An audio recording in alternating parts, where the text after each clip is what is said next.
Hello and welcome to the STCfit Learning Podcast. I'll be your host today. My name's Ben Scott. I'll be joined by Jason Galea. Thanks for joining us on our way to create 1 million positive outcomes for personal training clients by 2030. The podcast is brought to you by @STCfit Learning, a page created to upskill and educate PTs and gym nerds. Also brought to you by @STCfit, and that's a place for all your online and in-person personal training needs. If you enjoyed today's episodes, please give us a share and tag on the Instawebs. You can tag @STCfit, @STCfit Learning, @BenScottSC, and @JasonGalea PC. Hope you enjoy the show.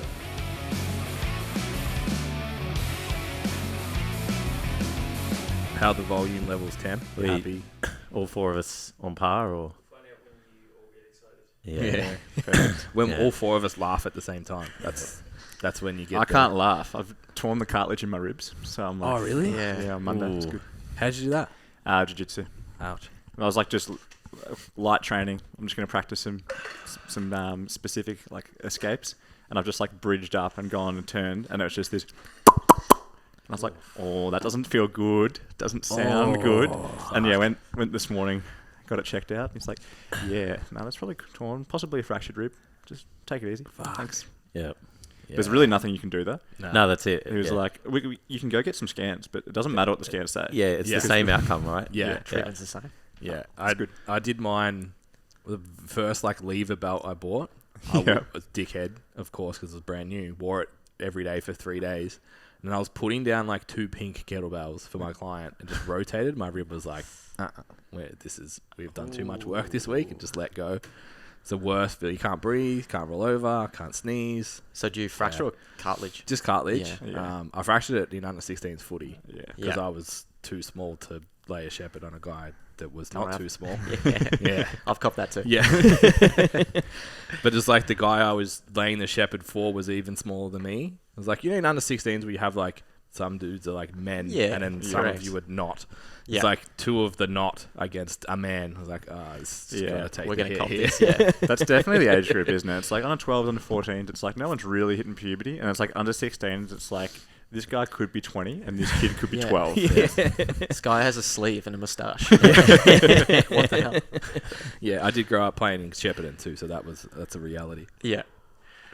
I remember Montrose. Would you play Montrose? Yeah. I reckon there was kids at like 16 that were already like balding. Yeah. And I was like, this is scary. Just walk to the car after the game, have a ciggy, drive away. Half time, they're having a ciggy. Yeah. Ready to go? Good to go. We're rolling. All right, welcome back. Another episode of the STCfit Learning Podcast. In-person guests this week.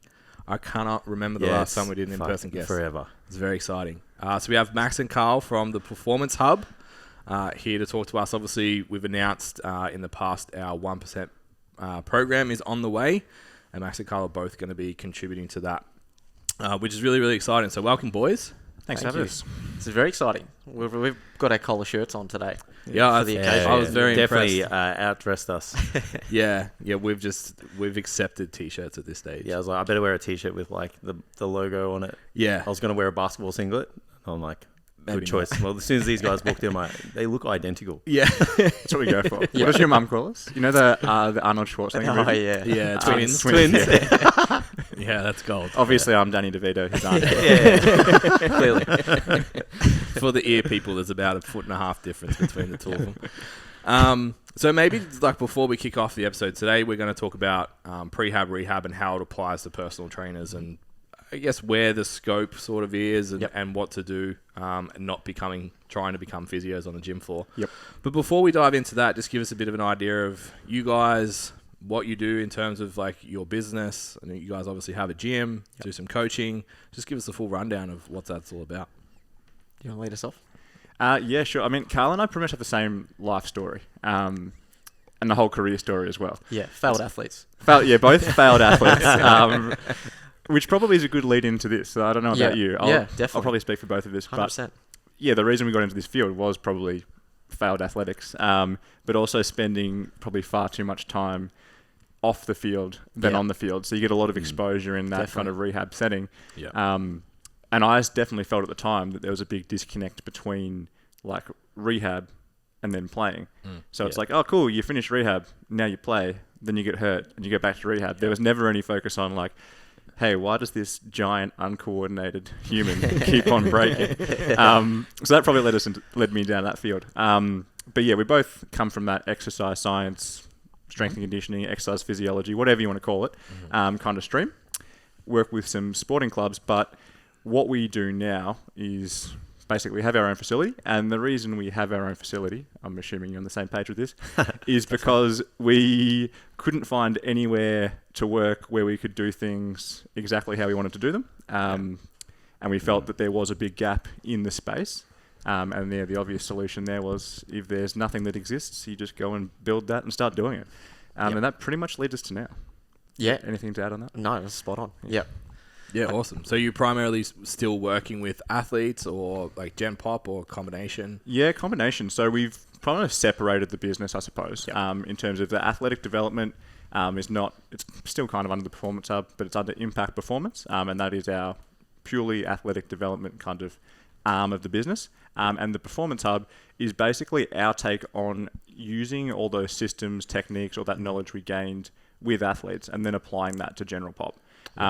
So probably similar to what you guys do, using those more advanced methods. And it's like, why can't you apply them to everyday people? Like you should. It shouldn't be like, if you're an everyday person, you go into the gym by yourself, or you get a PT who gives you a generic program that they're given to everybody, or you do like F45 or Les Mills. Like there needs to be more options for people.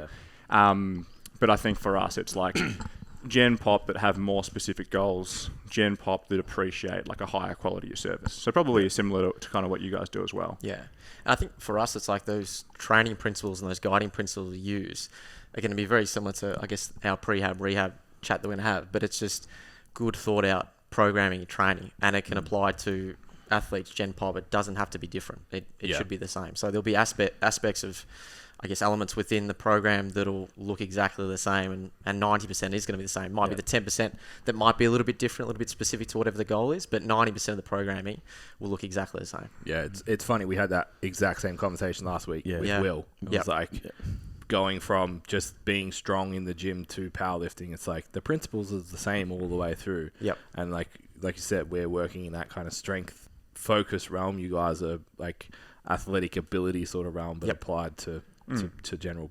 I don't even like the general pop term. Yeah, it feels dirty now, huh? Doesn't it? It's weird because people are like, oh, I just work with Gen Pop, and they like think it's like a negative thing. I just work with the greatest population of people that you ever work with. And it's like, what does Gen Pop even mean? Because it's like, if you come into walk into our gym at like 6 p.m, if you walk around, it's like, okay, you can say Gen Pop, but you couldn't really find a word to summarize everybody that's in here. You got this guy's like 50 years old, but he can deadlift 200 kilos. Yeah. That's fantastic. It's like, and then you've got like 18-year-old girls hitting like 100 kilo RDLs. You're like, this is awesome. But then you've got all these other people in between that are just somewhere in that scope. So I'm like, I don't feel like it's fair to have like one term for like 50-year-old super dad and 18-year-old uni student. Like they can't be all just like Gen Pop. You know? I just don't think that's fair. But even what's the other, like, because in the subgroups of like the opposite of Gen Pop, there's so many of them. Because you got paid, like you're a paid athlete, you're someone who's got like an event. So is that, are you an athlete then? Like, you know, it's like what,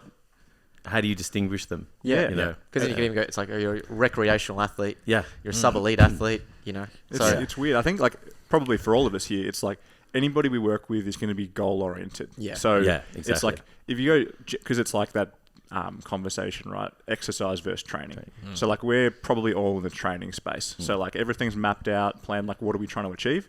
And then you've got the people that, hey, I just exercise because like I know it's good for me. Yeah. And we probably don't cater to those people. No. Not that there's anything wrong with those people. But you know, it just doesn't sit in alignment with what you want to do. Exactly. Yeah. So we're more that goal oriented training, I suppose. Yeah. We have the discussion around where you place training on your importance hierarchy. Yep. So it's like obviously top 3 are going to be your primary, like focused, quote unquote, most people would refer to as athletic population. Yep. Even top 5 is like they're who we work with. It's like it's pretty important. I fit my life around training, and it's always there. And then that kind of beneath 5 is like I go to training because it's good for me kind of approach. Yeah. And that's the lens that we look at it through now. And when we talk to people in Standout PT too as well, it's like, don't look at training age. Don't look at like, even like goal is one thing, but more importantly, when they say they want better clients, usually what they mean is like they place training in a higher level of importance in their lives. Yeah, because that's where you get the most adherence and all that kind of stuff, and it's a little bit for us sitting here, it's a little bit more rewarding. Yeah.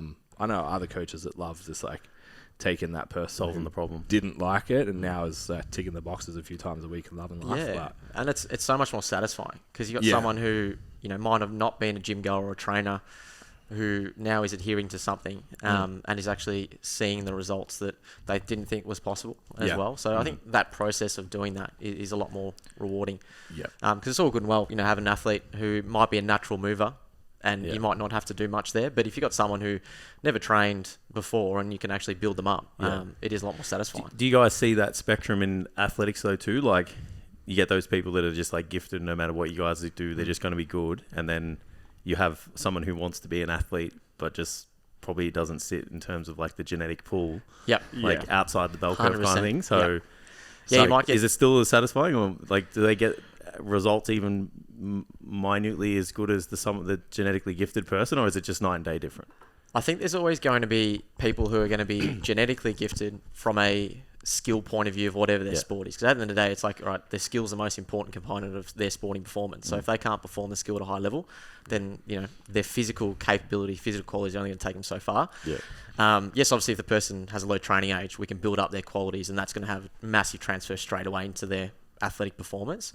But you probably it's interesting, and you'd probably be the same. Like there's some athletes that move really good on the field or the court, get them in the gym, can't move, but then it's the opposite as well. So, it definitely obviously is going to help their performance. Yeah. Just pictured LeBron James squats.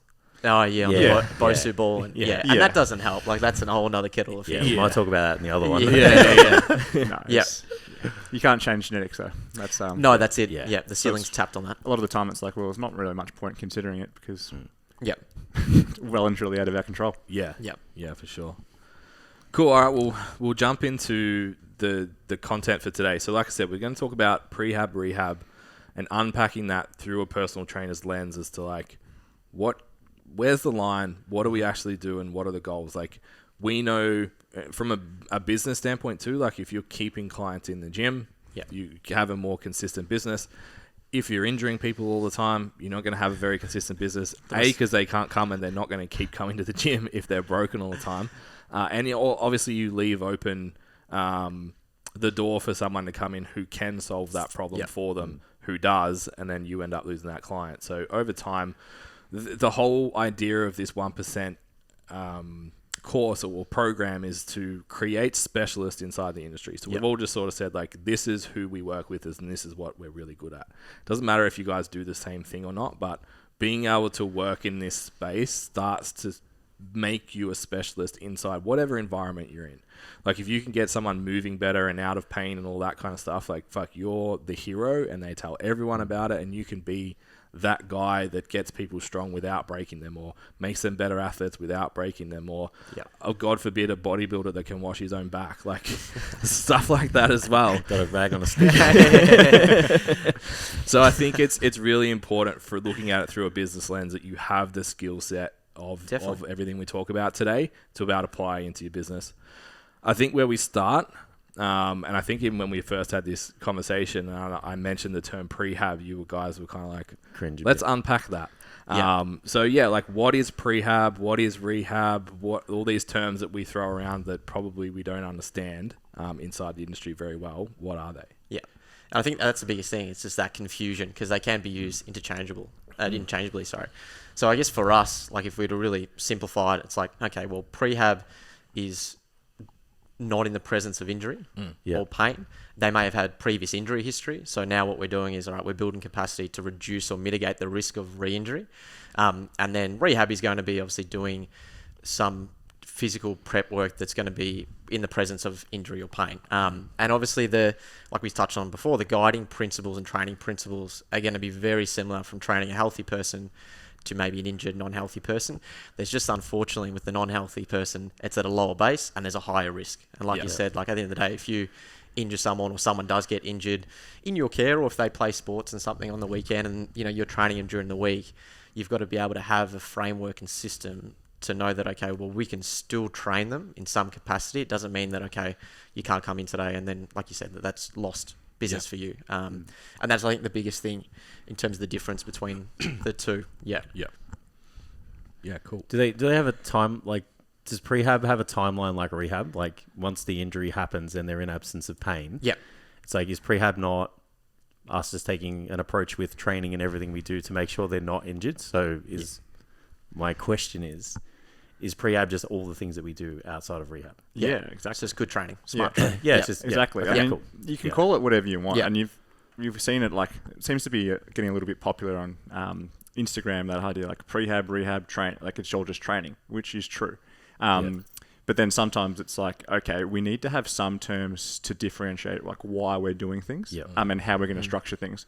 So it's like, do you want to be like textbook definition right, or do you want to have a system that helps your client? Because sometimes they're going to be the same thing, but sometimes you're going to need to go, okay, cool, this model might not be the perfect way to explain everything, and I might not be able to put it in a textbook, but at least when I write programs for my client, I understand why I'm doing it, and my client understands why they're doing it. That's probably the biggest thing, and that's probably where prehab sits. Because we could call it all training, and which is true, which is definitely part of prehab, or we could say something like, hey Ben, you've got a history of like hip impingement, right? So when you do squats all the time, your hips start to play up. We're going to do all this single leg work. Yes, that's training, but we can also explain, hey, by doing this, it's going to be a little bit of prehab. It's also going to tick a lot of other boxes, which we'll get into later. Like, we don't want to do like things that are only going to address one thing in prehab. Like, if we can get a broad effect, we want to. But then your client's like, okay, cool, that's why I'm doing it.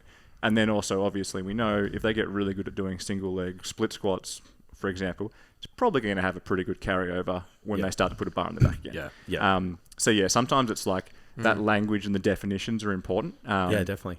And it speaks to that all models are broken, but some of them are useful.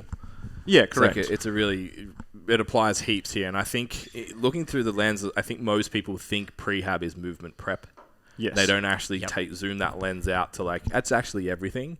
And talking about models, like we talk about it more in like a intention of the training. Yes. So we'll break up a program that'll have the intention list, and it's like you have strength, you have hypertrophy, you also have skills. It's like skill means don't go absolute balls to the wall on this. And then we term it as function. Like the function argument, can't be bothered with that. But like you said, it's a word for us that's like, we're going to focus on how you move as a person for this exercise. And that's kind of in that prehab stuff, as much as it's more of a conscious thing to be like, make sure we're concentrating on how they move as well inside the programming model. And that the client's like, I need to think about how I'm moving here, not just moving a shitload of weight or catching a pump or whatever. Yeah. No, 100%. I think, and with us, and like you said, like the movement prep warm up, we'll have aspects of there in terms of preparing the body for whatever the specific demands are. But even from like a rehab point of view, we can even then filter, or we have fillers within our sequences of our program that we're ticking boxes from a rehab prehab point of view without the client really knowing. So they're still getting what they want. It still feels like training, because that's the worst thing, particularly if the individual's injured and they're like, oh, I can't do anything. And we'll delve into this a little bit later in terms of the programming things. But making it feel as close to training as possible is a big thing for us. Yeah, no one wants to roll around on the floor for an hour. No, that's it. Exactly. People don't, like, if we will talk about like why rehab and prehab fails a lot of the time. Yeah. It's like people go see a physio and they're like, oh yeah, do these exercises 3 times a day. Yeah. Your clients don't do them. Yeah. Like that's a big part of why it doesn't work, right? Well, there's 400 exercises in their program that takes the whole workout to do. And then they got to do their workout. That's it. It's like, but if we time for that. If we know that probably isn't going to work, then you know that like when you're writing programs for your client, cool, giving them 20 minutes of movement prep probably isn't the best way to go about it, because maybe 20% of your clients might actually do that. Like, do any of us, like if we get a program with all the prep work, do any of us actually do every single bit of it, even though we know that we should? Probably do it for the first week. Yeah, correct. Like even we don't, right? Start cutting corners like, this one takes care of both, or I feel this one the most, quote unquote feel. That's it. Yeah, but it's like, for us who probably care more about this stuff than most normal people, if we're not going to do it, you can't expect your clients to do it. So you need to find a way. It's like, cool, and that's what we'll get to in a minute. It's like those filler drills. It's like, incorporate it into training, make it part of training, and that's where people are correct when prehab should be training. because you want to feel like you're getting some progress out of doing the drills, right? And that's why, like, if you're always doing in your rehab, if your rehab and prehab is the same and you're doing the same drills for like 3 months in a row, it's like, well, that's probably not going to work, is it? Yeah. We need to find a way to like progress that back towards your goal. So is it just the presence of pain that distinguishes the prehab rehab stuff, or is there an approach to the exercise intervention that distinguishes the two as well? That's a really good question. That's a great question. I think for us, it's like with the, I guess, rehab side of things, if an individual has pain, then, okay, there's something there, underlying issue, and that's where, you know, a screening assessment, we can dig a little bit deeper and see what their current capacity is like, and if there is things that there might be, okay, a bit of a red flag and something that we have to look at a little bit deeper. But I find with the, I guess, the prehab side of things, it's like, okay, whatever that individual, I guess, their day-to-day job, their injury history, if they're doing a sport, and what the common, I guess, injury concerns and problem areas are, then we'll address that within their programming without them really sort of knowing. So I guess an example would be, you know, for a football athlete, we have a few that, you know, will play rec on the weekend, and, okay, we'll look at something that's soft tissue related in terms of making sure that we are, you know, building up those hamstrings, the adductors, all these sort of things that we know are problem areas. And we'll sprinkle that through their program. So I guess a rehab would be like acute and specific to some degree in most cases. Yes. And then in a prehab setting, you are still considering that if they've got that injury history, but then also looking at like what are the risks of the activities that they do based on their lifestyle and sport choices, and just making sure you've got these like quote unquote like gatekeeper movements to try your best to keep them in the gym or performing or whatever. 100%. 100%. And it's probably like if you use, I'm not sure if you guys do like that, of course you would, but that's like specificity versus like variability, like where you sit on that spectrum. That can be really useful from like your prehab point of view, right? Because a big part of your prehab is like, we need to be specific enough that you're conditioned physically to do what you want to do, the task itself, right? But then we don't want to go so specific that we're increasing our likelihood of injury because we're training in a stupid manner. So a lot of prehab can probably sit somewhere in that scale as well, making sure that, you know, what we're doing from a programming point of view and a training point of view is appropriate.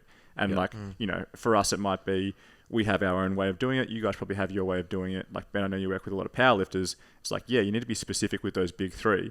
But if you did a 12-week prep where you only did squat, bench, and deadlift and no other movements, you know, that's probably not the most effective way to keep people healthy long term. So I'm sure you've got times where it's like, okay, cool, we need a little bit more variability in there as well. Yeah, we spoke about that with Will. It's like, it's important as a coach to understand specificity is good, but it also comes at a cost. 100%. And you have to understand those trade-offs, and you also have to understand when to work on, you know, I guess like avoiding those trade-offs or getting those trade-offs back that you lose with specificity. Like if Ben, all he does is squat, bench and deadlift, there's going to be a lot of things that he's not going to be great at.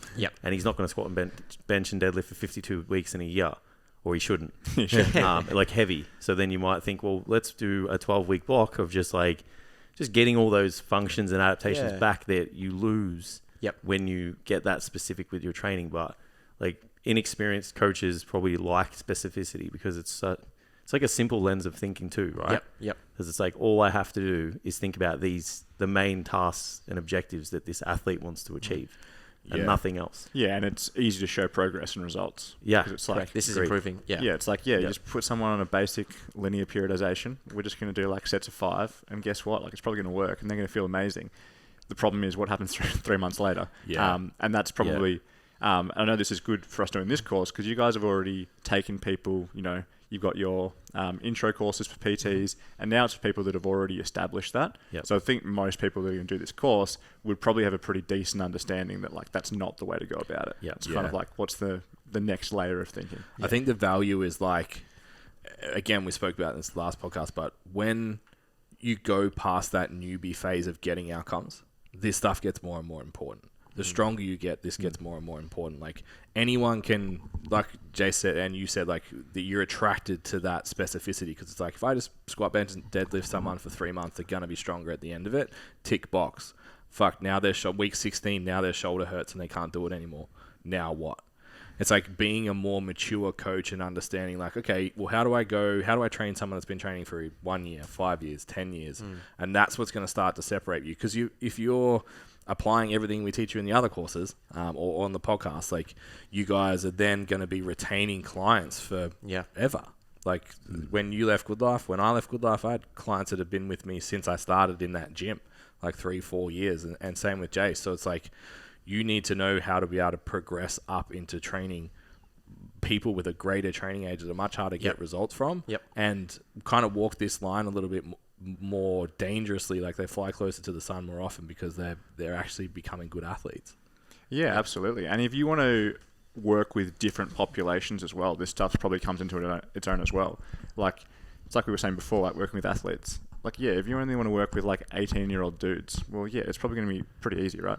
The only problem working with 18-year-old dudes, they don't have a lot of money. Yeah. So like if you're a personal trainer that wants to work with like people in their 40s and 50s, for example, guess what? Most of them are going to have some underlying injury history. So you're going to have some systems in place to deal with that. It's not realistic to expect everybody to come into every session in the gym pain-free. Yeah. Because we know that doesn't happen in practice. Yeah, agreed. Yeah, unless we just want to live a very sheltered life. Which unfortunately isn't the case. Yeah. But I suppose we simplify in the sense that, why rehab fails or, why do injuries occur. And it's pretty much the same thing, that we've essentially exceeded the stress tolerance of what that individual can handle. And typically that's generally going to happen because of two reasons. The first one is load management. We've done way too much too soon, or we've spiked load, all that sort of stuff. And the second one is probably around us not preparing that person for that training stress. So it's like insufficient. And that's then on us a little bit as coaches. And that's, I think, where the screening comes in as a real big starting point in understanding what this person's capable of doing. And then that will allow us to sort of map out and reverse engineer, depending on what their goal is, where we sort of start. So again, if you can simplify that, it's like, well, we've got to build capacity, and depending on what that goal is. And then you know that, okay, if an injury's occurred, it's essentially we're doing the rest. We'd have to build capacity back up.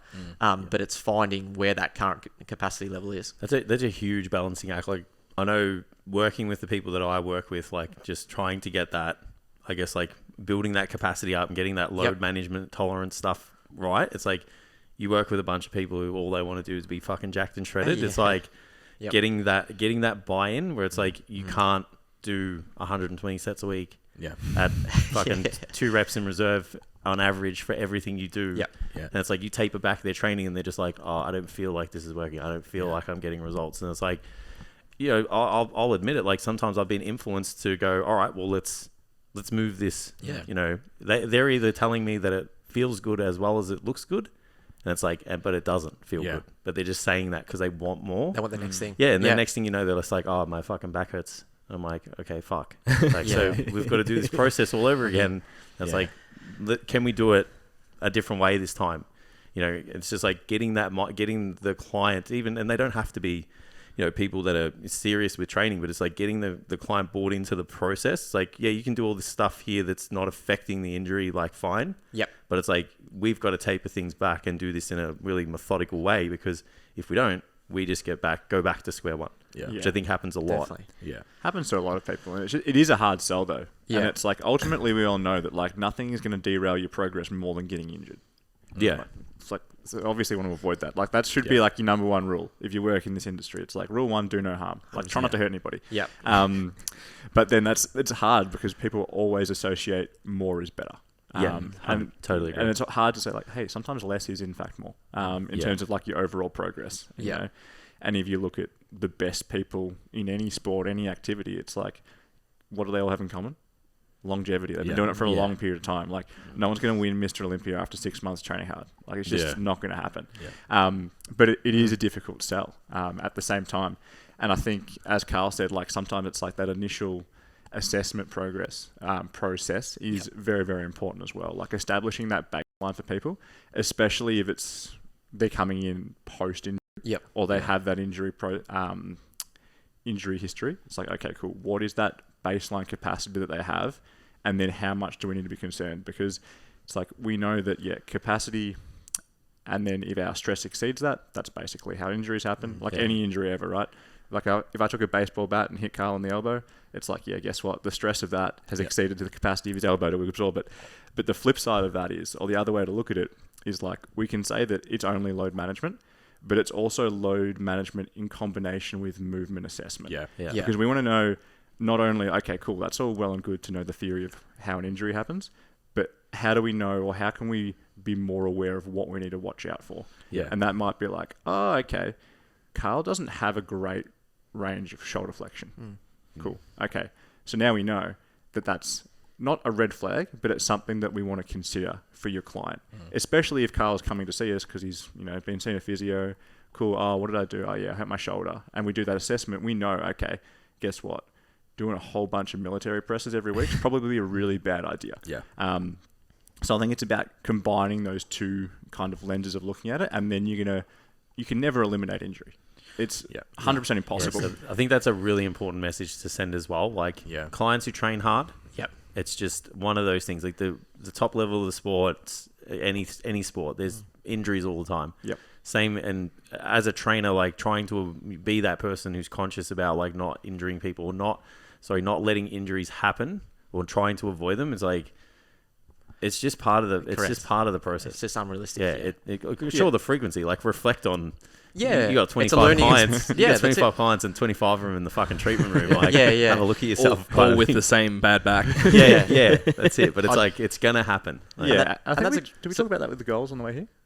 I think so, and it's a great point you make, because at the end of the day, like, if an injury does happen on your watch, if you like, it's a learning opportunity to develop your coaching and working with that individual as well.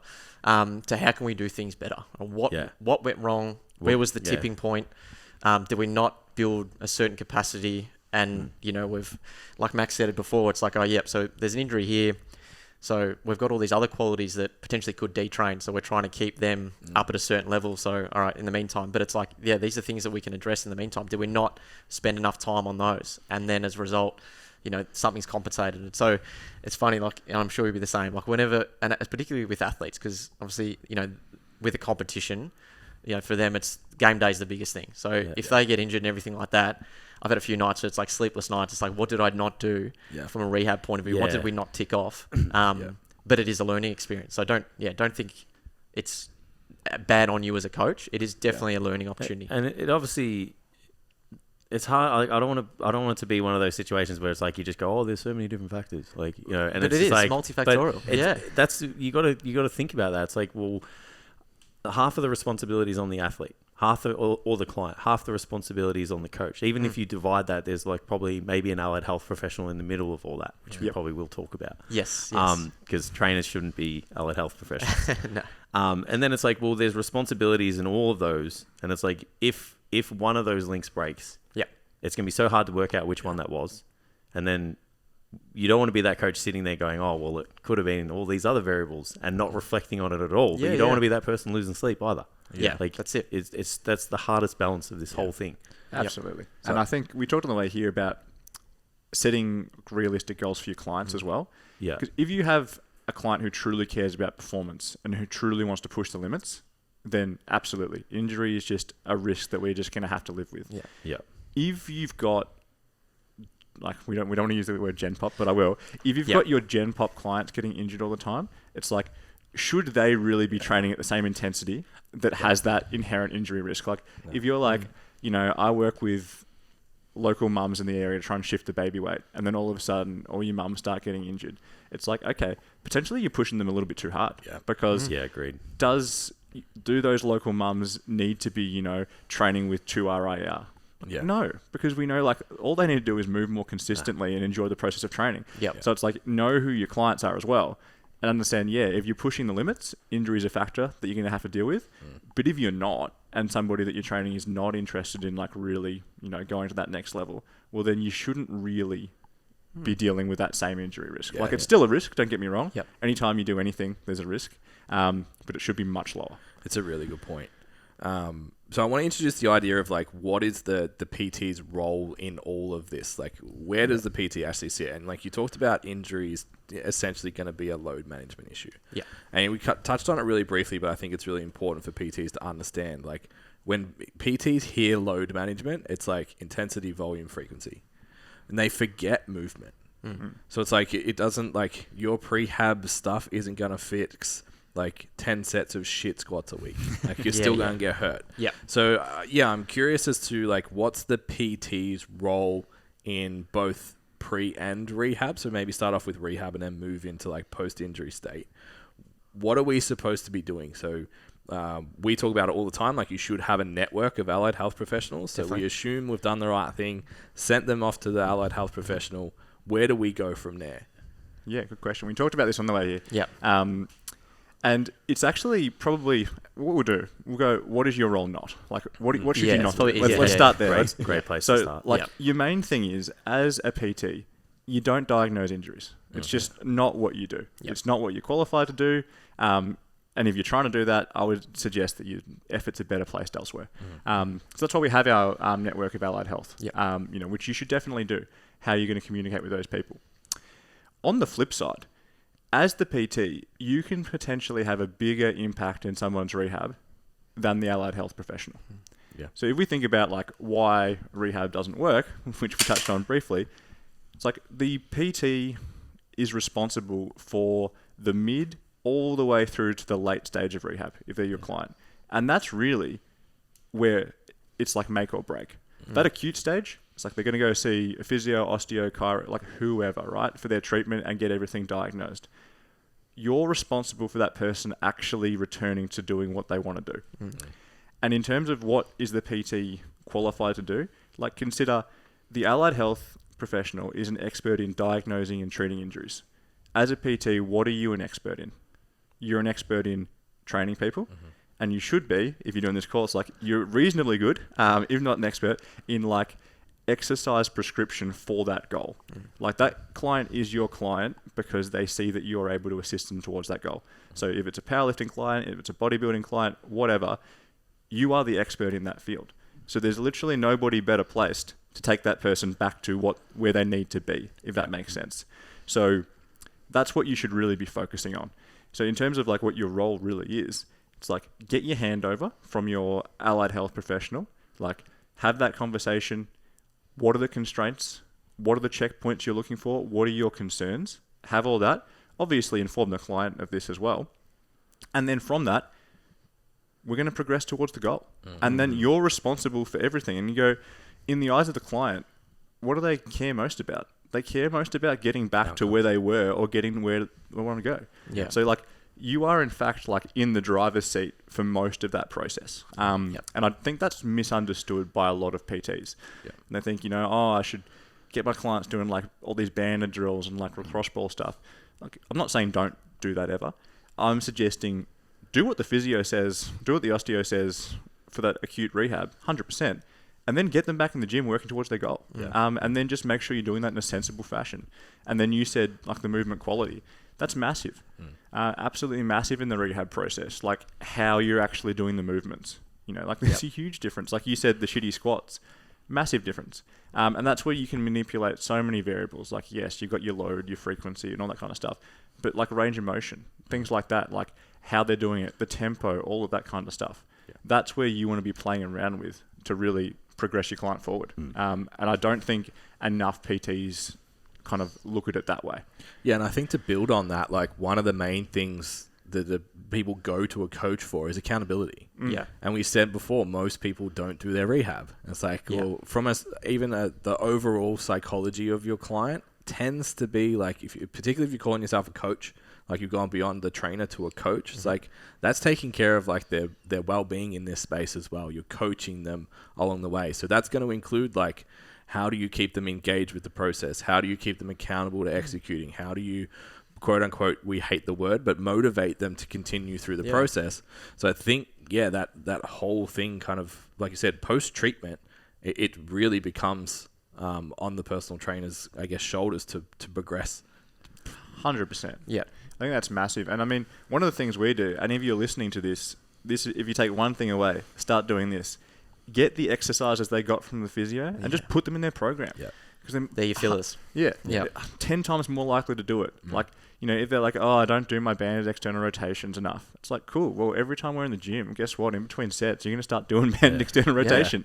Like, no allied health professional is going to be unhappy with that. Yeah. And that just... Sorry, I was going to say that just builds trust again. So you talk about like that network, like that client is going to go back for his, you know, for her or his 2-week checkup or whatever it is with that physio, and they're going to see improvement. And they're going to see, okay, well, we're building the capacity. So, you know, this coach, this PT is ticking the boxes, and that means that, you know, long term they're more willing to refer out to you.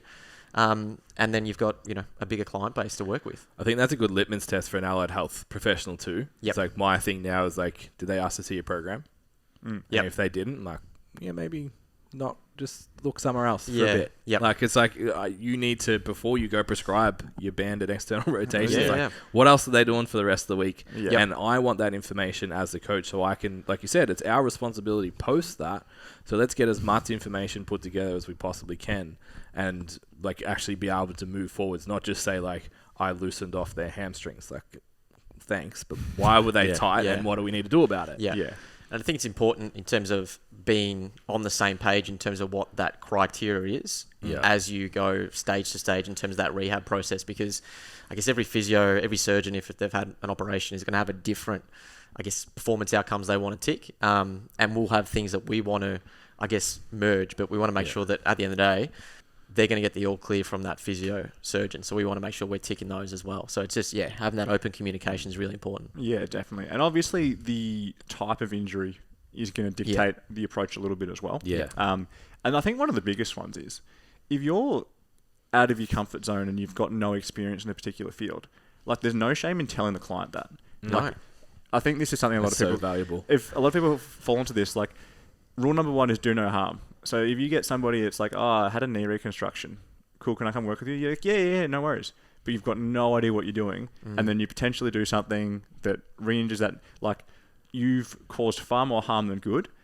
Not only to the client, but probably to yourself, your confidence, and to your overall business, right? So there's no harm being like, hey, this is not something that I'm really familiar with. If you still want to work with me, great. But what I'm going to need to do is get like more guidance from the physio, and maybe your whole lower body exercises adjust that for now. Or maybe I can try and find someone for you who's like a better suit. Like, that's an absolutely fine conversation to have. And I would encourage more people to like think like that. Because if you go, yes, none of us want to lose business. Like, I get that. But if you think long term, like, if you want to be the 1% PT, you're going to be someone who delivers the best outcome for their clients. If you're not able to deliver the best outcome, well, then you're not the right person for the job, and then you just need to move on and think like that. So you can do either of those things. But like, the less confident you are, probably the more guidance you want from that allied health professional. If the allied health professional is not willing to give the guidance, then I would be thinking like you. It's like, hey, it might be worth you getting a second opinion, because that person clearly doesn't care. Not care. No, I will use the word care. Isn't invested in your rehab the way that we would want them to. And everybody that we work with shares that kind of common goal, which is, you know, we want the client to be healthy again. So we don't want someone who's going to be like, oh yeah, off you go. Here's some like stick figures on a piece of paper, and there's no follow-up, no accountability. Like, what good is that? We want it to be like a collaborative team effort. So yeah, you do want to build that network over time as well. Seems like finding the right therapist is still important. Yeah, definitely. Because if you look at it, like, just experiences in the past as well, like, there's those ones that like maybe just deal with quote unquote gen pop too much. It's like they don't work out, they don't see value in doing rehab.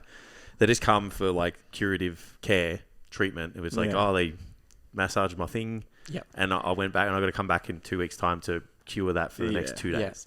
So if you take that approach with us for a client, and they're giving you maybe a different way of treating it, it's like, that's going to be challenging, because they're the therapists that say take 2 to 3 weeks off the gym. You know, so I guess for the trainers at home, those ones that don't have these networks to lean on, it's like, outside of asking to see your program, what do you guys think that these people should look for, or talk to their therapist about, or ask questions to get a good network? That's a really good question. That's a great question. Because I think we probably are in a kind of privileged position in that sense, that we've been in the industry a while, so we do have those networks.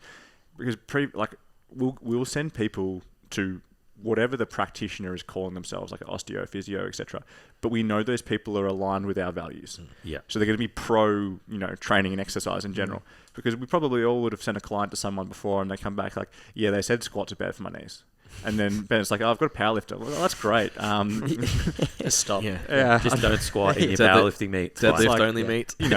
Whereas like, it's bad for your back though. yeah, the allied health person should be asking the client like, hey, like, what's the goal here? Like, what are you trying to get back to? So there's a few things that you can look for. Like, there's a few red flags. Like, if your client's seeing someone and that whatever the practitioner is, if they're a physio, osteo, chiro, what have you, and they're like, hey, you need to come back and see me like 3 times a week.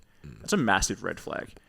That's a huge red flag. Abort button. Yeah. 100%. Because, hey, that client is just going to be wasting their money. Because we know, like, those treatments can be effective, but 3 times a week for 2 weeks or whatever it is. And there's certain fields where this is more common, like your chiros, etc. They do fall into that model more often. And that's not me saying that chiros can't be effective. There's some really good chiros out there. But that's a model you kind of want to avoid. Yep. So you can do that. And then the other one is you just can actually reach out to local people in your field. Even ask other coaches is probably the easiest, lowest barrier. But you can reach out to clinics and ask, like, hey, do you deal with X? Do you deal with Y? And build those networks yourself. Or just jump on Google. Like, if you can find people's bios on pretty much every physio website, osteo website, and you'll be able to find. Because most physios that are under the age of 30, I would say, if I generalize, they're more of like your new school ones. So typically they're going to be more pro exercise in general. Yep. Osteo's where I find you get a big variation. Yeah, Some huge. now seems to be a new trend, which I think is great. They're really pro training osteos and they're jumping into like that performance field as well. Like, awesome, carry on. And then you have like the osteos that are pretty much chiros. And I don't know what they teach them, how you can have such a broad spectrum, but there is. So they just pick a lane within the lane.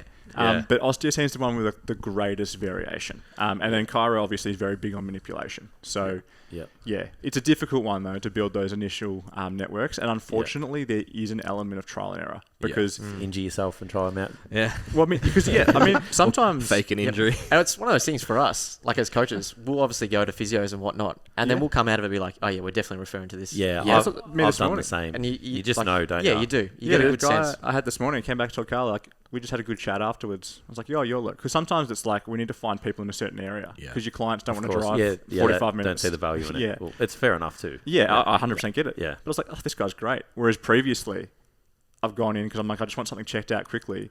And you're like, nah, this is not great. I'll never send someone to this guy.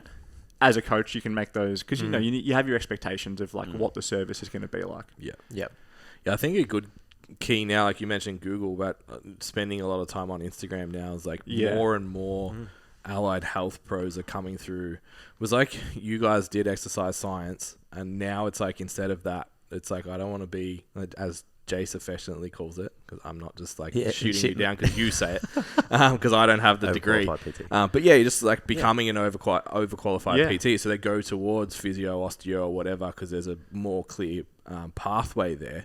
But they lift weights, and I think for me is like if I'm going to send someone to someone else to have them lift weights better, they don't have to be the world's best athlete, but I would like them to know their way around a weight room and know what a program looks like and that kind of stuff. Like that's a bit of a litmus test for me as well. It's like, it's not saying that if you're not jacked, then you can't, you're not good, but it's like, I just want to know you're active in training. Yeah, I think that's massive. And we talked about that a little bit today as well. Like in that, which I don't think we've really touched on, that process with you and your client, like the ability to express some degree of like empathy that they're injured. Because we've all been injured. Yeah. Like I injured myself on Monday. And then I went through, like, I know, like I've been injured that many times. Like I know fully what to expect. But still, you have that emotional spiral. You're like, you go to worst case straight worst away. Case. Like, it's broken. Oh my God, everything's broken. All this progress lost. And even like, I did everything I would advise a client not to do, which was like, get emotional, jump on Google. Not Google. And I'm like, does it hurt when I breathe? Oh, it does a little bit. Oh, it's going to be 12 weeks. And then it's like, all the things that I say don't do, I did them because we're all human. But I think if you're trying to get buy-in from your client on this whole rehab, prehab discussion, being empathetic is really important, but there's a difference between being empathetic and sympathetic. And that's important. Like, I think you want to make sure that your client feels heard and understood. Like, that's with all things, right? So if they've got a niggle and they've got a pain, trying to diminish that, like we'll say, you can always train something. We'll always find something to work on with a goal. But if you don't let them explain that they're upset about being injured and you go straight to, don't worry, Ben, we're just going to work on this. Like, you think of all the other things you can do. It's like toxic positivity. Or 100% it is. So it's like that fine line of being like, yep, I understand. Yeah, it sucks. Like being empathetic, but then not being like, oh, your back hurts, so you're going to skip 2 weeks. Yeah, nah, fair enough. Like that kind of like sympathy, which doesn't really benefit anybody. So it's like that. Yeah, it's that language you use as well. It's like we don't want to feel or think they're broken. Yeah. I think you explained it well before. It's like think about all the like outline all of the other like properties that could detrain with the client, all the other characteristics. It's like, hey, well, like, you've got a sore knee, but it's like, we can still do all of these other things so that we don't detrain during this time. Yeah. And then we just work with this thing acutely and then build the capacity up. So it's like, this is the benefit of continuing to move for this part. And it's like, totally understand it's a bummer. Like not being able to move, feeling pain, thinking about all the progress you could have made. Like it sucks. But it's like, let's work on like the brighter side of it is like still work on all this other stuff too, because when you get back to feeling good, you got to work on all that too. Correct. And it's like, all right, you got a right leg injury. It's like, sweet, we've got 3 other limbs we can attack, and there's some outcomes we can work towards. And from a like psychological point of view, they're going to feel so much better than that. And you'd be amazed at the rehab and recovery process will go surely so have much a better. Benefit. Yeah, surely. Correct. And like you said, like one, it's time, whatever that is for them, their end goal, like Max said, it's like, okay, is that just returning to work, daily activities, whatever it is? It might be returning to training if they're playing a sport. It's like, well, we're not behind the 8 ball. Like we have, be in the background, developing these other qualities, we're ready to go. So it's a smoother integration and transition back into whatever they're doing. I think if you can communicate with your client well enough to keep that process going, it's a really valuable skill to have. Like we benefited from that for the last 18 months. Yeah. It's like try and get people to train at home for 18 months. You have to adapt. It's hard. It's hard, isn't it? Yeah. It's like if for a business perspective, it's like how do you like if you're not good at getting them to see that outcome and getting them to see the benefits of like the situation right now. It's like fuck optimal. It's like optimal for you is what we're working with. 100%. And it's like this is what we have the capacity to work with. And it's like, let's make a plan built within the capacity of this particular person. If you can't do that, that's where they just lose faith. And sometimes, plan A might not work, but we want plan B to be as close as plan A whilst doing no harm, but we're still getting a positive training effect. And they're going to feel so much better for that. And Tony G, we're lucky to have him on our podcast, and he has this idea of the trainable menu. So it's like, let's find what you can do and let's get after that, which is just huge, because then it opens up this whole window and whole opportunity and training window of different exercises. I think that's a process that has to happen too. Like, and I think the client needs to understand that as well. Like the coach needs to communicate that to the client. It's like, hey, like I don't know everything you can do. I don't know the capacity that you have, the capacity within a range of motion for an exercise, whether you can even do it or whatever. It's like, we've got to work this out for a bit. And you've got to report back to me like, hey, this hurts within this range of motion, or this just fucking hurts. To the point where it's kind of beyond that threshold, acceptable threshold as well. Like, it's like that's like sometimes the trainers feel like they need to know that stuff already, which is, in my opinion, impossible. And then the clients almost think like you should know too. So you've got to kind of just say like, hey, we've got to figure this out a little 100%. Bit. Like, it's going to take time. Especially like if you're working with somebody in a one-on-one capacity, like the whole thing's meant to be individualized. So it's like even if 2 people have the exact same injury on paper, it doesn't mean they're going to have the same symptoms. It doesn't mean they're going to have the same restrictions, and it doesn't mean their recovery is going to be the same. Like, it could be completely different. And that's a really good point. Like in terms of we talk about like that effective dose, and everyone's going to respond differently. So they might have the exact same injury, and you give them what you think is the right thing, but they're going to respond so much differently to that as well. So then having how do you feel during the session, but also having a system to be able to, I guess, quantify how they're recovering from a rehab point of view is really important as well, because that then will map out what we do next. And I think that's a good point you highlighted. Like, also explaining to your client and also understanding yourself, this is not going to be a linear process. Yeah, like, definitely. If someone's hurt, like you're going to have some weeks where I feel great and they're going to want to be raring to go and you're going to have to pull them back. You're going to have some weeks when they're going to be feeling a little bit sore and they're really demotivated and you're going to have to lift them up a little bit. Like it really is roller coaster. It's like, we say the same thing about like weight loss. It's like, it'd be great to just jump on the scales every week and you've just dropped a kilo, but it's not going to happen like that. And the same thing with rehab. It's like, it's going to be good. So what's that meme? Sometimes it may be good, sometimes it may be shit. It's like, that's pretty much what it's like. And just navigating that and explaining that to your client as well. Yep. Yeah. So if we have a look at the training responsibilities and taking a step back, maybe when we start with a client, and introducing the idea of screening. I think, and we've spoke before about this and how trainers get this wrong so often. And it is a sliding scale based on who you're working with. But I always tell the story of like, I went and did this course that was like bridging the gap from prehab to strength training, blah, blah, blah. And it was like this fucking 3-page document where you like lay people on the floor, internal, external rotation, test, thoracic step, like the whole thing done in like, I guess, passive testing.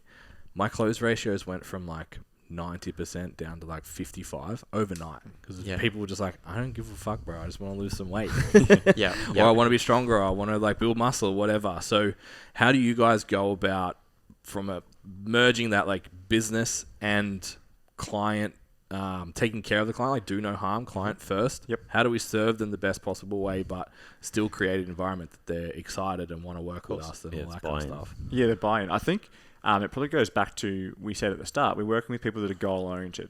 So they need to feel like what they're doing has a purpose and it has a part of their goal, right? So if you're getting them to do every movement screening test under the sun and they see no connection between that and what they want to do, well, yeah, of course, you're going to have a huge struggle. I mean, I think we've like all fallen in that rabbit hole. Like, if you've been in the industry a long time, you've probably done enough courses and changed your opinion on things that many times. And like what we've done, and like I'm totally unashamed to admit it, is like pretty much stolen ideas from everybody over the past like 10 to 15 years and just try and condense it and try and build upon it a little bit. So there's some really good concepts within each of those models. Like even if you look at like, FMS, which is really popular, some of that stuff's great. Like the idea to like have some kind of score so you can show progress to your client. Standardized process. Fantastic. Overhead squat with a broomstick.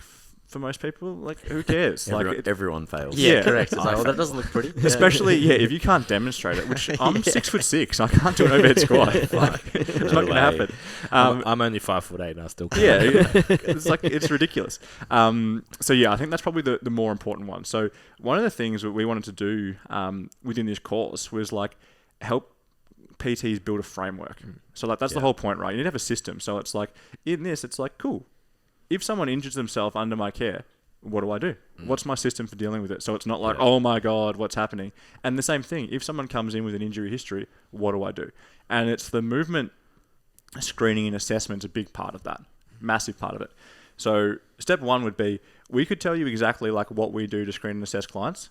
That might not be the best thing for you to do in your business. And if you're working with bodybuilders or powerlifters, it probably isn't because the goals are different. So if you're working with powerlifters, your movement screen should probably have something to do with squat, bench press, and deadlift. I'm just going to throw that out there. Maybe. And then from there, you want to have some way to quantify it, right? So it's like, okay, cool. Like, what range do you need to have to be able to do these movements? And kind of ours is kind of like a if this, then what kind of model, if that makes sense. So if somebody passes flying colours, well, guess what? We don't go and assess their shoulder range of motion because that client doesn't care. There's no need. Because they're healthy. It's only if something is a red flag initially or they have, because obviously we have a questionnaire, if something pops out in the questionnaire that we go, cool, hey, we'll be like, hey, Ben, just because of this, we're just going to have a quick look at this. Is this all right? You can be like, yeah, sweet, cool, it's more thorough. Or, hey, Ben, you're just having a couple of little things with your squat, so we're just going to have a little bit more of a look at this. Is that cool? And you're going to say yes. So that's kind of ours. It starts basic and it gets more advanced depending on what happens. And I like to think of the screen as like a filter. So it's like, all right, we're sifting through, okay, is there something here that doesn't look right? And then like Max said, we've got specific assessments that allow us to dig a little bit deeper. Let's see if we can find what the culprit is here, why it's a dysfunctional, but or suboptimal movement pattern that we're looking at. And can we provide an intervention to improve that? Yeah, and that's when you dive into all the stuff you talked about earlier. It's like putting the vegetables in the pasta sauce after that. It's like, that's it. Yeah, like I can see, you don't have to, you can see someone's ankle it's a great range. That's such a good one. You can see their ankle range in their squat. You don't need to go like, oh, well, now you might, but for us, like going over to the wall and pushing your knee into the wall and testing your travels, like, It's like, hey, next time you come in, or even right now, can you just do some standing calf raises and jump back under the bar? And they do it, and they're like, holy fuck, that feels so much better. And all of a sudden, they're like, oh, this guy's a god. And that's the thing, like, especially... Carl's the man at this. He's like, come over here for a second, and then come back, and you see him, like, doing ass to grass, and they're like, ooh, look at you go. They do. And it's one of those things where it's like, because like, if, ankle range of motion is poor or whatever, and then you assess it, and they say that, they're getting it, or they feel like a pinching at the front, and then you do some sort of joint mobilization, and it's going to work, but they don't know this. He's walking over with a big smile. And swagger. And you're like, all right, just squat for me again, and it's beautiful. And then you're like, all right, well, there we go. And then they're just like, oh wow, that feels really good. Like I think we touched on it earlier, like if you can get people to feel and move better, ultimately they're going to perform better, and they're going to feel better for it. So if you can get someone out of pain, then you're going to have a client for life. So just conceptualizing this for like the listeners. So you're a semi-established coach, or you're new to the industry, maybe 12 months in. You, rather than having like all of these sequences of tests to do for a client, which half of them may not apply to that particular person, think about the goal, think about the outcomes that they want, and have the ability to see them move relative to their goal. Know the breakpoints of those movements. And be able to then use these tests and potentially some strategies or interventions after that to work with the issue.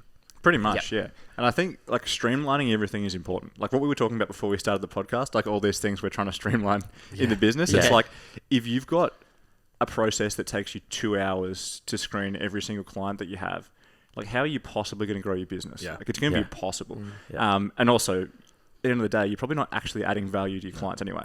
So it's pointless. It's just wasted time. Trying to show how smart you are. Not really provide any value. Yeah, which we all love to do that. Scratch the ego. Exactly. But for us, it's like you want to have a streamlined process that makes sense, because personally, I don't believe if you did 3 screens or you did 10 screens, I don't think that's going to impact your ability to A, sign a new client up, or B, help that client. Like, I don't think there's going to be anything drastically different between the two. I think your ability to connect what the screen shows with what you're going to do with the client and communicate that, I think that's the difference, right? So it's like, if you have if X, then Y, and you can explain that in terms that the client understands, not using jargon that they don't care about, then it's like, that's going to be, cool. Because at the end of the day, your whole sales process, right, is just demonstrating that you can help them solve a problem. Cool. Here's a problem. Here's what we're going to do for it. Sound good? Yep, great. Let's go. And just making that simple for you and your business, and something that you can replicate over time. I think that's a really great point of solving the problem. That's what we talk about a lot, but it's like, you don't have to create problems. They have them.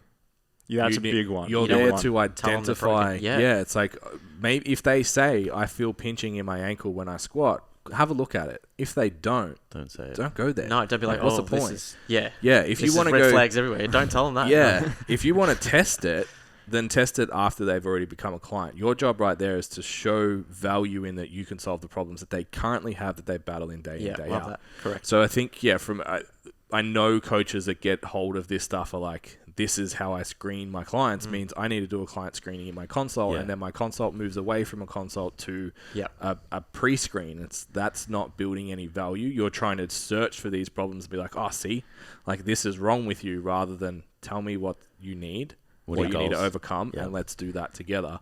And then I like the idea too, and I don't know if you guys do this, I think Jace does, is like, my first program for most clients is really similar.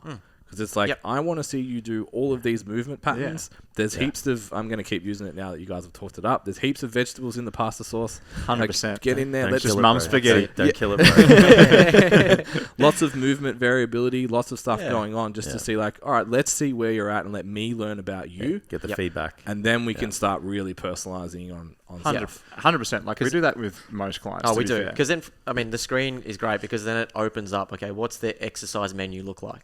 And where do we start? What's our baseline? Then you've got your progressions, regressions, and you can choose the appropriate exercise. But going back to the movement screen, we tell our interns that every time your client comes in, their movement prep is a real life screen. Like you're not going to get better feedback from how they're moving right then and then before you get them in a loaded environment. So don't think, you screen once and that's it. It's like as soon as they come in, how the person walks in. Yeah. Like if after Benny's hack squat session, his movement screen is going to be quite different. I'm still no good. But you can joke about that, but it's true, right? Someone walks in and you go, like, hey, how's the body feeling? And you go, like, it's like, okay, cool. Well, that session today is probably going to look a little bit different to what it did a week ago. Yeah. That's the reality. Yeah. Yeah. So I think, that's the biggest thing. We sort of say that, use the movement prep because some people see it as a chore, but use it as a way to see, okay, how is that client in front of me currently moving, and do I need to make any adjustments? And it's just asking questions. And I think if you're an online coach, that then becomes your weekly videos. Yep, definitely. Like being able to assess. Submit your lifts, and I always there's weird ones in there that I'm like, can you send me your half kneeling single arm row? And they're like, why? It's like, well, it gives me more information about how you're moving outside of your squat, bench, deadlift. Correct. So it's important to not just particularly for strength focused coaches, they just look at those big prime lifts because they're the ones that are going to be dangerous. But it's just drop a few of those function based. I'm doing bunny ears for the ear people. Those function based movements that allow you to assess how are they moving on a weekly basis. Yeah, for sure. It's so important. The thing that really, I guess, reinforces, or the skill that continuously gets reinforced, and we go heavy on it in Standout PT, we're really big on it with our clients, we're really big on it coaching, everything, is knowing movement, knowing what it looks like, knowing that it can differ from person to person, and having a framework to assess it as well. We've got articles on it. I think we did a podcast on it as well. Yep. We go through it as a resource, a step-by-step resource in Standout PT as well, in a workshop. It's just use this framework to see if the squat looks this way. It's foot to toe to ankle, ankle to knee, knee to hip. It's just have I get it. You can't draw a fucking person in a 2D image and blah blah blah, and it's more complex than that. But it's it's kind of not too. It's kind of if you send me a video and I freeze it at different portions of the lift, it's we kind of know that. Most of the time, this is where the foot should be. This is where the knee should be. This is where the hip to the torso, and this is where the torso should be to the shoulders, and et cetera, et cetera. So if you don't have the ability to break that down, that's a main skill of a trainer, right? One of. It's this doesn't look all right. I should be able to kind of have a process at some point to work out what it could be. Because it's a process of elimination, right? Movement first. Does the movement not look right? Are the reference lines maybe not lining up? Could I cue it first? No? Okay, maybe we test after that. Test fails, try this intervention, do it again. Does it get better? Yes or no? If it doesn't, if you're not skilled enough, go and then after that if there's pain. I think that's a really good point. I think the biggest thing is sometimes we can go to all these bells and whistles and trying to correct their movement without actually knowing that it might just be a motor learning thing. That it's just skill acquisition, that they haven't squatted enough to actually work on the patterning. So you could get, any bands out and all that sort of stuff, but it's not actually going to do anything if it is just a motor learning thing and they just have to do it. A regression's probably better. That's 100%. Sometimes the best progression is regression. Yeah, definitely. And I think, like you said there, it's complicated, but it's not. It's very true. And if something jumps out, then you can go do your test, like what we might do, for example. Cool, you're not hitting depth on your squat, right?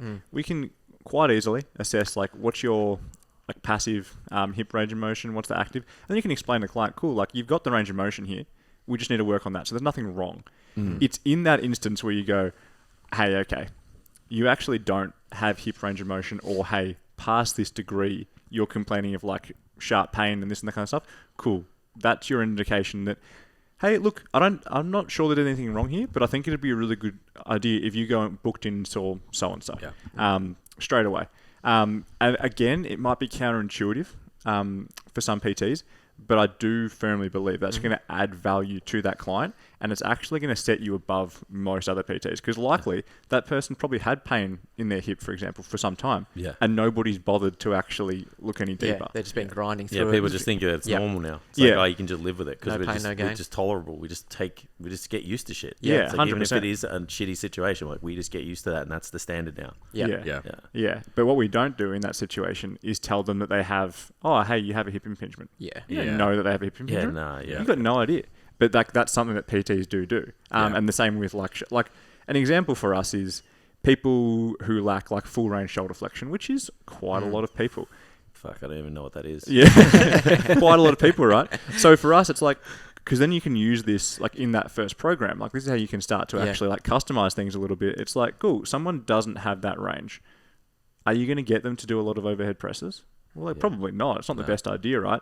So it's like, oh, should they never press overhead? It's like, no, of course they can. We're just going to find a different way to do it. So we might, hey, let's set you up on a slight decline on a bench. You're still going to press overhead, but guess what? It's going to be within the shoulder range that you actually have. Pain-free. And you're also going to do some foam roller overhead presses in the meantime. In your movement prep stuff. And it's like that middle ground, right? Where it's like they're going to get a training effect from the exercise. And especially if their goal is just like hypertrophy, like they don't care. Like, yeah, dude, I'll do whatever.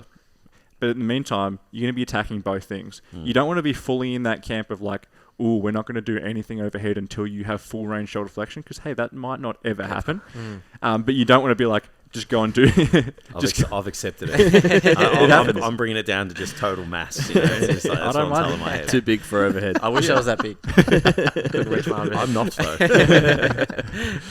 But you also don't want to be the other side where it's like, we're just going to go and do these exercises no matter what, irrespective of what that person's restrictions might be. So that's where if you can actually have a system and a framework in place, it makes those decisions. They don't even become decisions. It just becomes your process, right? Yeah. You don't have to be like, ooh, what do I do here? It's like, well, actually, I have a system in place that tells me what I do. Yeah, and I think this is starting to fill the gap now of when we put together, the article is called 360 Degrees of Movement Assessment. If you want to go check it out, it's on both the websites, so STCfit.com and STCfitlearning.com. Yep. The idea there is being able to assess movement and then prescribe progression-regression model. Perfect. As a new trainer, it's like the start there. Then the goal is like, okay, well, I noticed that you had your feet are falling in at the base of your squat. Now the step is like using this model that we're talking about today is like, let's go away and find out why. Let's maybe do an assessment, and then what is the intervention that we need to put in place to actually solve that problem long term. So then we've got a little bit more in the toolkit, because it's like, I can't just say to every powerlifter like, hey, we're just going to goblet squat now. It's like, no, I want to be under the bar. That's why I came to you. So it's taking that next level of skill sets as a specialist to start to work with those higher end athletes. Like, you're not going to tell Anthony Krusner like, all right, we're going to do some front rack kettlebell squats for the next 6 weeks because you are lacking hip depth on your squat right now. It's like, you're not taking the wraps off his knees and the 400 kilos off his back. Like, it's not happening. So I like the flow of all this. Yeah. And I just wanted to touch on with Max. It's funny how these like theories that we have apply everywhere. Like one of the main things that we try and do with coaching business is like getting personal trainers out of a fear mindset and into a service mindset. So when you're talking about like, oh, I don't want to send my client to the allied health because then they won't need me. They're going to get a program from them and then I'll lose my clients. Like, no. What does the client need to get the outcome? That's your job. So if you come from a service mindset of what does the person in front of me need most, it's probably someone who knows more about this shit than me. Do it. Pull the trigger. Yep. And that's the whole idea of that integrated approach. It's at the end of the day, it's trying to get the best training intervention for that person in front of us. So, and they're going to be grateful for that regardless. Yeah, and 100% agree. And that fear approach, like obviously fear most of the time is irrational, but like if you go and send someone to a physio or an osteo, like the physio and osteo, they're not going to run a powerlifting program. Like, that's it. Like there's literally, it's never ever going to happen, right? They're going to coach you to stage. So it's a very irrational fear. Agreed. And I think, if anything, like one of the things would be like how you communicate that with a client. It wouldn't be like, hey, I've got no idea, go see this person and completely wipe your hands of it. That's not. It would be like, hey Ben, just notice a couple of things here with that hip pain. what I usually do in this instance is I know this really good guy, Karl. I reckon you book in with him. He's going to have a really thorough look over it, and then he can communicate that back to me, and then we can work together to get like the best outcome for you. Yeah. Like that's a different conversation than like, oh, I don't know, man, go see a physio. Yeah. Like, you know, so when we say like, don't try and do it all, it's like you still want to be involved in that process. If anything, you're still recommending them to go and do it. Yeah. It's just not, you know, not trying to do everything and not feeling bad because you don't know something, because that happens to everyone. That's it. What was that? You only really have to know a little bit more than the client that you work with. Yeah. So don't think you need to know everything. Yeah. I don't know much. No, and there's moments, yeah, exactly. We're in the industry for a little bit, and it's just like, no, I've forgotten that, or there's things that will just, you have to refresh and constantly keep developing on that. Yeah, and I mean, if for us, like we consider it to be a positive of how we operate, that like, we can refer you to so many people. So like, when you work with us, you get access to us, but also, you know, we have a myotherapist on site, but then we have physios, osteos, everything under the sun, that if something pops up, we can refer you out there. And like, I would actually consider that to be a part of our service. Yeah, definitely. Even though we're referring you to a separate business, but we have those systems in place to help you, because the client doesn't care really. Like, oh, is it fully under your umbrella, or are you just like, you know, it's still, you're still servicing them to get the outcome at the end of the day. Yeah. We even have an empty box in our warm-up sheet on the client's like spreadsheet that's for Allied Health to fill out. It's like you've got your basic warm-ups and then stuff that we might prescribe, and then they've got a section that's like, show them your program and get them to put your rehab stuff in here. It's like, I need to see it come through, and it's like, it becomes this, oh, this is normal, this is what always happens, and this is how they get results. It just becomes this like part of the process. Clean system. Yeah, and it definitely elevates you above what the generic PT does, because it doesn't happen. Like, it's not like what we're talking about now. So don't feel bad if you're listening to this and be like, oh, don't do any of this stuff, because guess what? Nobody does. That's why we're here. That's why we're here. That's why it's called the 1%. Correct. And it is that way to really separate yourself and just be head and shoulders above everybody else around, because, you know, you're going that extra mile and you've got like the best systems in place to help the client. Yeah. And if your clients know that, then it's just, you know, everything you talk about, like even from a business point of view, it's like, oh, how do you get referrals? Like, well, actually doing this kind of stuff and helping your clients, even if they cease becoming clients, if they're ever going to recommend a personal trainer, like who are they going to recommend? Yeah. 100%. Yeah. And I suppose with the rehab, it can be hard to know when to progress, particularly if you're new to that and you haven't had that experience. And I think that's where having that system and framework of a criteria-based approach and working in with this different allied health, it'll give you confidence, but also then give the person you're working with confidence to know that we're progressing at a rate and they're ticking what they need to do. So, you know, that return to whatever they want to do, that outcome, it's going to keep them there. And like Max said, it's, you know, longevity of training, longevity of whatever it is, sporting career. We're going to keep them on the field and go from there. Yeah, it's super valuable. Yeah. All right. Obviously, we could continue to talk all day, and I think it's a really good sign that, like, because we had Will on in the last episodes, like both of them were like, "Fuck, we need to stop," but we don't really want to because we just want to keep going. It's just a good chat. Yeah, so it's just it's a really cool sign of what this course is going to be like, bringing all you guys together. So if this is the first episode you're tuning into of us just because you wanted to listen to the boys, they're going to be part of our 1%. Program, which is coming out on February 14th, which is going to be a program designed to take you from running your business and then going into the realm of becoming a specialist, building wealth, taking your business to wherever you want it to. Like, we use Standout PT to kind of build this base of a true business in fitness. And then everyone talks about scaling, but it's like, well, what does scaling mean? For some people, it means training powerlifters or bodybuilders. For some people, it means bringing on coaches or training athletes or specializing down into a finer niche. Like, what is it you want to do? 1% is going to try and deliver that for you. Well, is going to try to. Also, part of that, while we're still going on that, I don't know if we've actually announced on the podcast that we're going to have a program that's called the Coaches Collective that you guys haven't heard about yet. No, here we go. Which actually gives you full access to every course we've ever made, including all our webinars and all of that too. So you can come to us brand new, and it's like, well, you need to do these parts from your first 1K week, these parts from Standout PT. You can jump in and listen to Max and Karl when they do their workshops, and we'll build a map for you to actually get the best outcomes you possibly can. And obviously, by the name Coaches Collective, the goal is that we're going to create a community and a network of people that it's like, you can jump in there and go, hey, who's got allied health connections in this suburb, in this state, in whatever, so we can create this rise in the fitness industry. It's like that's our primary outcome, is to affect positive change in the fitness industry. So really, really excited for that. If you are interested and you want to get more information, there isn't any yet, but you can register for a 30% discount on the website. So it's stcfitlearning.com/1%, I think, Tam. Yes, Tam nodded. It sounds like it's right. And you can just enter your details and secure a 30% discount before we even launch. Awesome. Very exciting, boys. Thanks for having us on. No problem. It's a good chat. Before we do finally wrap up, we need Instagram handles, websites. Where do we find you? Where's the gym? Give us the download. All right. So main website, www.theperformancehub.com.au. Yep. And we also have, if you're more athletically minded, impactperformance.com.au. Yep. Instagram at Performance Hub Melbourne. Performance Hub Melbourne. Yep. What's Impact Performance? At Impact Just Performance. _. Impact Performance. Fantastic. And we are in Ringwood, which is the opposite side of Melbourne to where we are now. The boys have been on a hike. We're in the hood in the east. Yeah. All right. Thanks so much, guys, for making the trip. Appreciate it. It's a really good chat.